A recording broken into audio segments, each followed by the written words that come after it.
जिस तरीके से हम लोग स्पीड के टॉपिक में हम पढ़े थे एवरेज स्पीड, उसी तरीके से यहाँ फिर पढ़ेंगे एवरेज वेलोसिटी। जैसा कि वहां पढ़ा गया था average speed is equal to total distance by total time, तो यहाँ भी वही आएगा average velocity is equal to total displacement by total time taken. तो यहाँ से एक डेफिनेशन उसके फॉर्मूला से ही आएगा। तो एवरेज वेलोसिटी का फॉर्मूला आप क्या लिख सकते हैं, इज इक्वल टू, बताइए, total displacement by total time taken. ये हो गया। यहां से इसका डेफिनेशन लिखा जा सकता है एवरेज स्पीड का। पूरे जर्नी में टोटल डिस्प्लेसमेंट कितना हुआ और टोटल टाइम कितना लगा, उसका रेशियो। इस बात से क्लियर है कि total displacement by total time taken, the ratio of total displacement with total time is called its average velocity. और ये एवरेज वेलोसिटी डिस्प्लेसमेंट पर ही डिपेंड करती है कि टोटल डिस्प्लेसमेंट कितना हुआ। यदि टोटल डिस्प्लेसमेंट नेगेटिव हो रहा है, जैसा कि पिछले क्लास में बताया गया, टोटल डिस्प्लेसमेंट नेगेटिव हो रहा है, वेलोसिटी भी नेगेटिव होगा। एंड टोटल डिस्प्लेसमेंट यदि पॉजिटिव हो रहा है तो आपका एवरेज वेलोसिटी भी पॉजिटिव होगा। यदि टोटल डिस्प्लेसमेंट जी जीरो हो गया, चाहे कितना भी टाइम लगे, तो टोटल एवरेज वेलोसिटी भी जीरो हो जाएगा। इस बात से क्लियर है। यहां से डेफिनेशन आप लिखेंगे, the ratio of total displacement and total time taken is called its average velocity. And next अगला डिस्कशन, इंस्टेंटेनियस वेलोसिटी या स्पीड, दोनों को सेम मानकर चलिए एक ही है। आगे 11th में और भी डिटेल्स में इस पर आप कैलकुलस का पार्ट जब पढ़ेंगे तो और भी इसको डिटेल्स में बताया जाता है, जो वहां 12th का पार्ट है।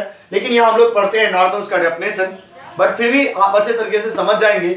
इसका डिस्कशन पिछले क्लास में भी बताया गया, थोड़ा सा और भी डिस्कस करते हैं कि मानकर चलिए गाड़ी लेकर चले और गाड़ी चल रही है। उस समय आप देखिए आपकी गाड़ी की स्पीड, आपकी गाड़ी की वेलोसिटी कितनी है।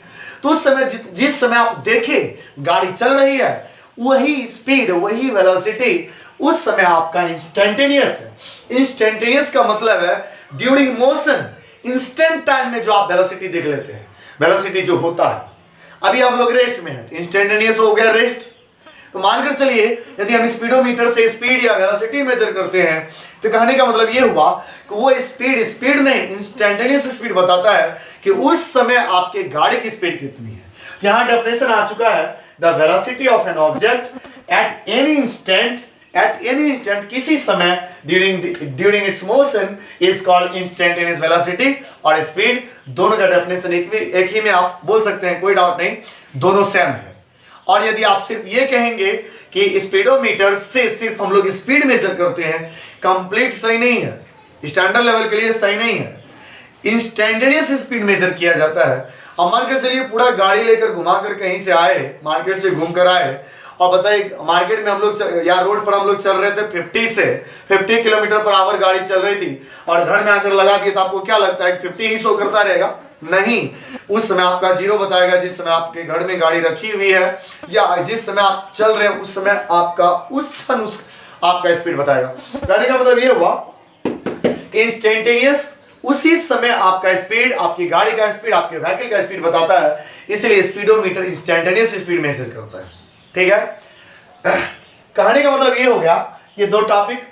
और नेक्स्ट टॉपिक अगली क्लास में बताया जाएगा यूनिफॉर्म, जिससे कि बताया गया था uniform speed, non uniform speed, और ये उसी तरीके से आएगा एवरेज स्पीड, और फिर उसी तरीके से आएगा uniform speed, non uniform speed आया था, अब आएगा यूनिफॉर्म वेलोसिटी और non uniform velocity. Thank you.